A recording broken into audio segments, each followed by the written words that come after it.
A New York federal judge moved up a hearing to address an escalating request from Lively and her husband, Ryan Reynolds. Blake Lively and Ryan Reynolds' powerful super agent appeared on a podcast explaining why he believed Blake Lively instead of Justin Baloney. You need to tell me that this whole time this is on about domestic violence. But what I think we're seeing now with this quote is WME absolutely happy because Wait, Blake Lively's attorneys are coming after us content creators now? In a surprising twist, Ryan Reynolds was absent from the red carpet at the premiere of Blake Lively's new film.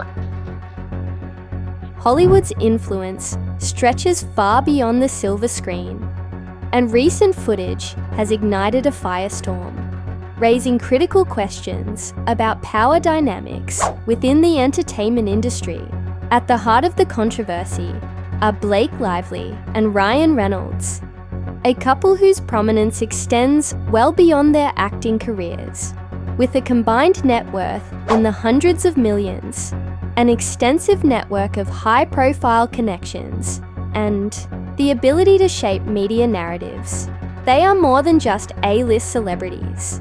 They are a formidable force in Hollywood. Couples' vast influence is evident in their control over their public image, their ability to craft and manipulate narratives about themselves, largely through social media and strategic media relationships, has kept them in the spotlight in a way few can replicate. But it's not just their public image that gives them power.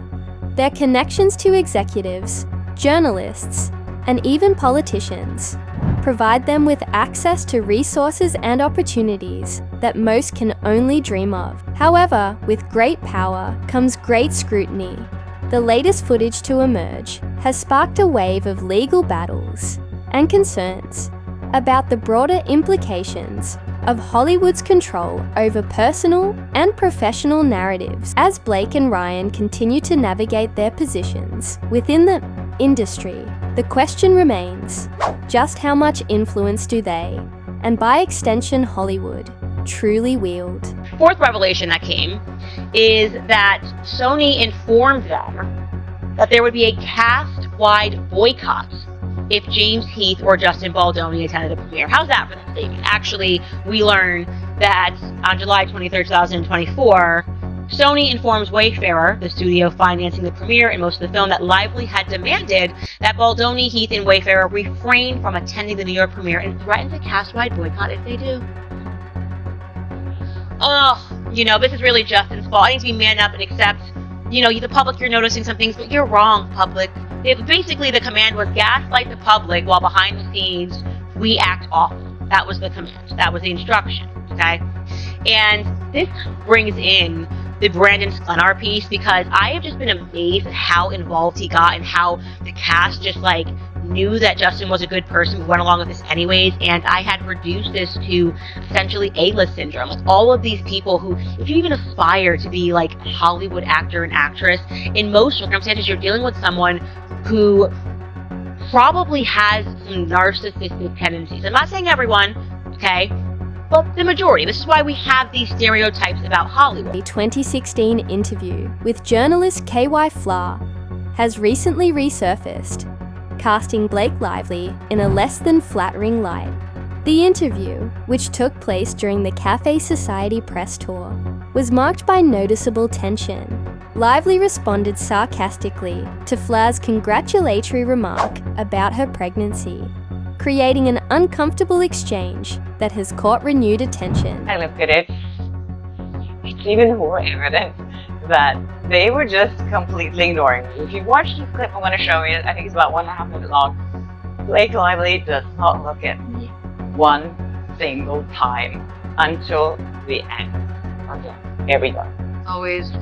That's always nice, to see that your idea of someone isn't always who they actually are, but be pleasantly surprised. So we're so, inundated with a lot of material. You can be if you have the internet, reading about these people and thinking that you know them and all that. It's the spectacle of that, of what we do as actors. That has risen a lot more in the past decade than ever before. So, misconceptions, I think if you're rich and famous, so you're happy, is probably the biggest. And we see that, fame and success is a burden as much as it is a blessing. Yeah, I think that would probably be, you know what I mean? Like, I think people think, oh, if only I was recognized for what I do. August 2024. Flar uploaded new footage from the interview to her YouTube channel, calling it the most uncomfortable interview situation I have ever experienced. The video quickly went viral, racking up over 5 million views and reigniting discussions about Lively's behaviour. Viewers began to question whether Lively's team had previously worked to suppress media coverage of similar incidents in order to protect her image. They also wondered if she was currently taking similar steps to combat the negative fallout from her most recent controversy. I really, too, want to talk about this. Because, Blake Lively's attorney is now warning content creators that are parroting Justin Baldoni's lines. It all comes to this document that we did talk about. I think this came out yesterday during the live, which if you missed yesterday's live with Zach, we had a wonderful time with Zach Peter. Hope to get him back. But I want to go through some of this because there's so much nonsense in this doc. And as Deadline here does sort of break down very well, so much back and forth, ultimately just trying to agree on protective orders, which there should be some sort of protective order. No one's denying that. No one wants to give. And honestly, Blake's asking for too much, in my opinion. She wants all celebrity correspondence to be private. It's called AEO, which is attorney's eyes only. All sort of private mentions from celebrities, etc., should be only for the attorneys. It's like, girl, no. You published his text messages. Can we hold on, please? You published his text messages in a complaint that wasn't even a lawsuit. Then gave it to the New York Times before you filed it officially. You're despicable and a massive. It has been suggested that Baldoni and his team attempted to discredit Lively through media leaks and legal action, while at the same time, Lively's allies, such as her husband Ryan Reynolds and her publicist Leslie Sloan, allegedly worked to tarnish Baldoni's reputation, given Lively's prominent Hollywood status and extensive network of influential connections. It's plausible that media narratives could be strategically shaped to favor. Is she there? Because Ryan wanted he wanted to isolate him. I want you to understand that. This is what really bugs me about this is narcissistic abuse. He wanted him to feel alone and like he had no one on his side, and the means for him to attain that was through his wealth and like the A-list clientele that he surrounds himself with.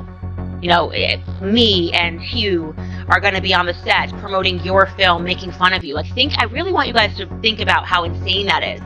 And this kind of throws me back to the real hero in all this, Martha Stewart. A while ago, went on to some show, she was promoting something, one thing or another, and she basically said that she knows Ryan, and he's not a funny guy. Like, she was basically alerting the public to the fact that Ryan Reynolds is kind of a psycho. Like, she didn't say it, but she was like, he's pretty serious. Like, she's basically letting people know that he puts on this persona as this funny, nice guy, and this isn't who he is. And so listen to what Martha Stewart had to say on this random game show. We asked Phillips members what celebrities would be the most fun to hang out with. He's probably on the list just because he covers himself up in his movies and you don't see his face. Ryan Reynolds, is he one of those?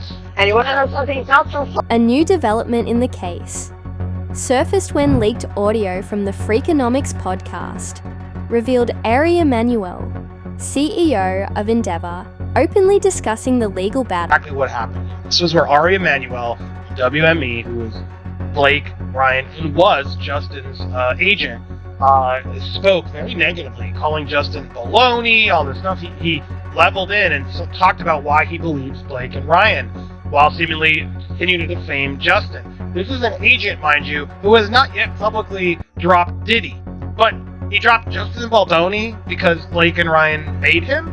As the articles come out, it turns out more and more that, WME was pretty much forced by Ryan and Blake to drop Justin. So his insight is very interesting. And I was waiting to report on this until we could get the audio from the podcast itself, Freakonomics. Then something happened. It was recorded.